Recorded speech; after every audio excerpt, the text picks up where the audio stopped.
Chapter 11 of 12 begins today. As we close in on the year, a very good evening and a warm welcome to our global audience on the Tuesday edition of Primetime News. I'm Michael Madimba. Leading our newscast tonight, United Nations Resident Coordinator Seng Pang has underscored the importance of Namibia to increase self-dependency on food production in order to wean off dependency on imports, saying the country has reached resources to sustain its people. Linia Dishena filed our lead report. I think Namibian government and people have been doing an excellent job in combating all the challenges. Of course, what I think is that if we can increase self-dependency to reduce dependency on import, that'd be good. I think Namibia has rich natural resources, has a very productive labor force, and there are a lot of things. For example, the raw mineral resources, if instead of exporting them as raw material, we have it further processed to sell semi-finished or completed products, that would be a great gain for the country. That's why UN has been working on the Buy Local, Grow Namibia campaign. We have been also training young people with professional skills and knowledge so that they will be better equipped and prepared when they enter society to take on the tradition and to contribute to the society and the country when they are mature. Namport will be welcoming approximately 22 passenger cruise vessels that will dock at its ports in Walvis Bay and Lüderitz during the upcoming festive season. The entity's executive for commercial services, Elias Mwenyo, revealed this in a media release issued earlier today. Our coastal-based correspondent Isabel Bento brings us this report. The Ports Authority expects to receive 15 cruise vessels at the port of Walvis Bay and 7 passenger vessels to berth at the port of Lüderitz, with the first call being from the Italian MS Aida Ora vessel at Walvis Bay on 10 November.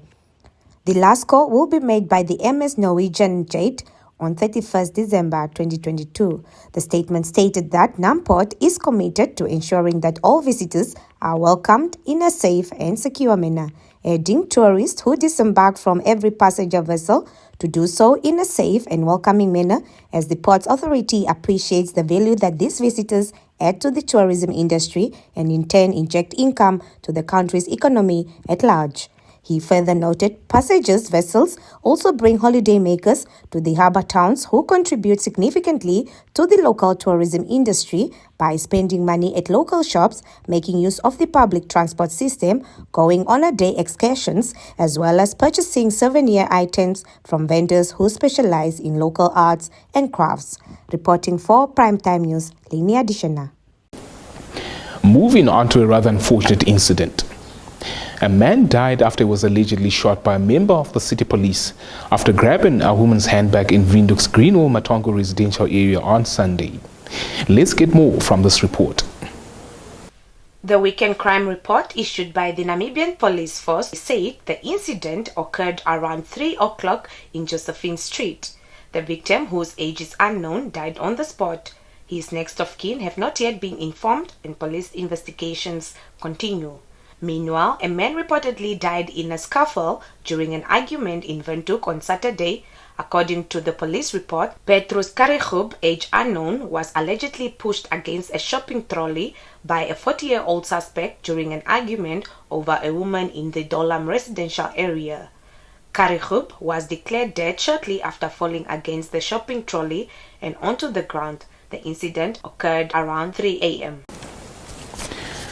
On to continental happenings. Nigerian health authorities on Monday revealed they were strengthening preventative measures at entry points following an outbreak of the Ebola virus. Let's get some context from this report. In a statement, the Nigeria Center for Disease Control said that it has scaled up screening for passengers returning from Uganda at airports and cautioned Nigerians against embarking on non-essential travel to Uganda for now. Afendayo Adativa, head of the Nigeria Center for Disease Control, said the warning is to enable health authorities to determine how the Ebola outbreak will be contained. Adetiva said travelers to Nigeria with recent travel history to Uganda, or people already in Nigeria but with recent travel history to or transit through Uganda within the past 21 days are to look out for symptoms. Adetiva advised that travelers with symptoms including flu, muscle pain, sore throat, diarrhea, weakness, vomiting, stomach pain, or unexplained bleeding or bruising should not visit health facilities by themselves to avoid further spreading through the shared transport system. When we return, diesel price set to increase.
Welcome to Primetime Biz, where the focus is on business and economics.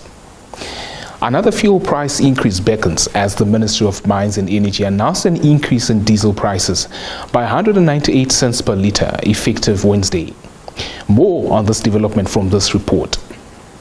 In a media statement made available to NAMPA, the ministry said the international oil market continues to expect a huge fall in oil demands amid strong signs of poor performance across many economies.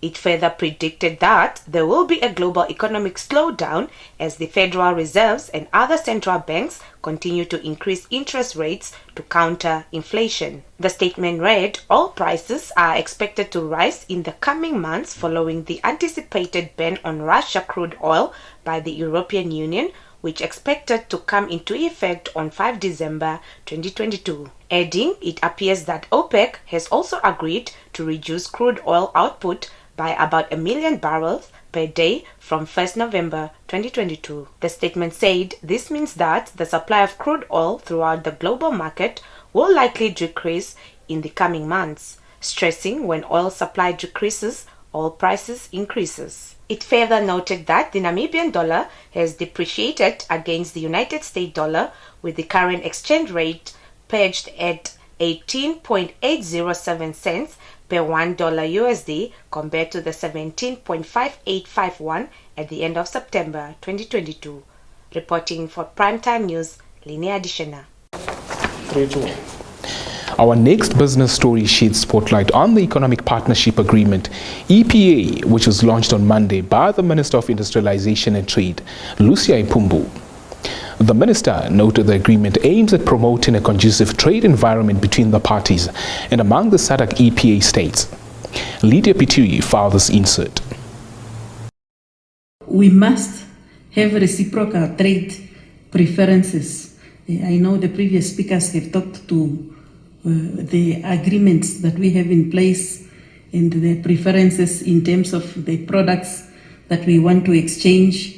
And we should also continue to intensify the agreement in terms of identifying key new areas of cooperation, because only then we can grow our relationships and only then we can grow our trade bases to the level that we want it to be going forward.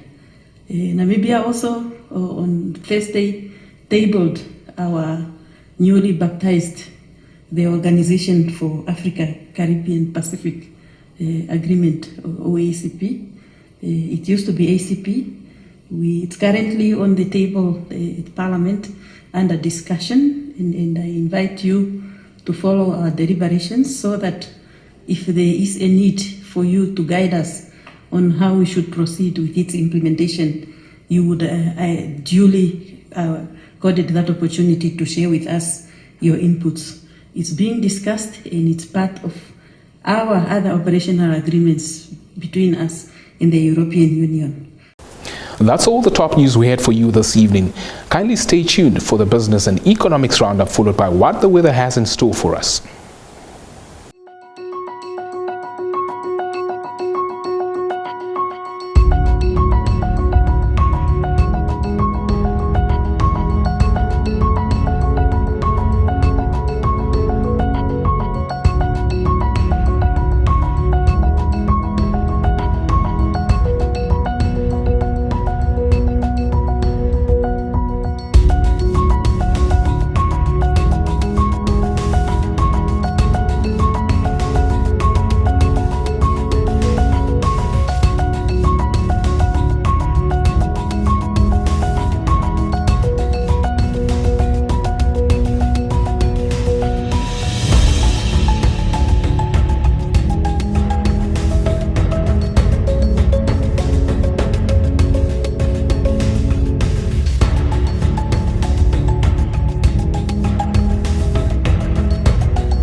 Welcome to Sport Planet.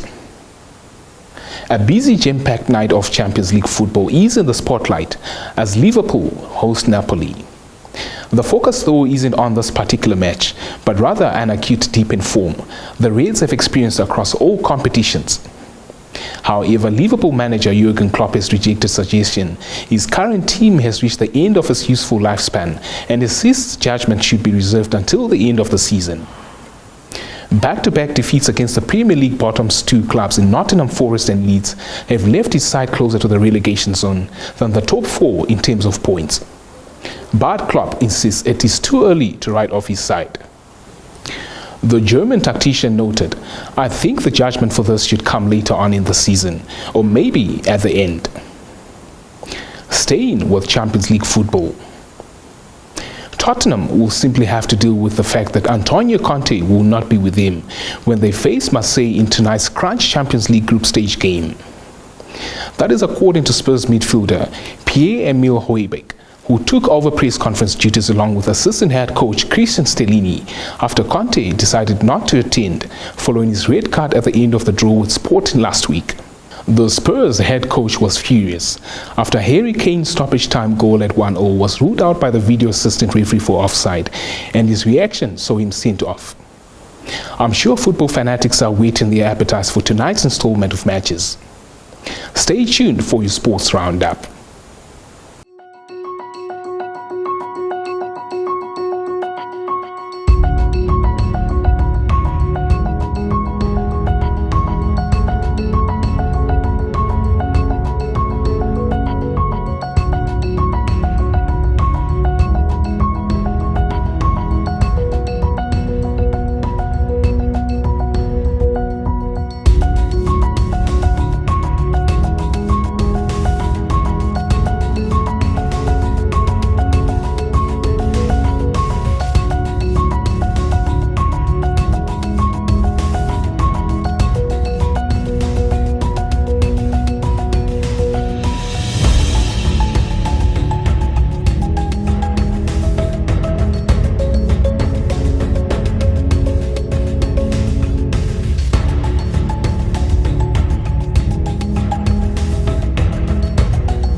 We the sports news have come to the end of tonight's primetime news.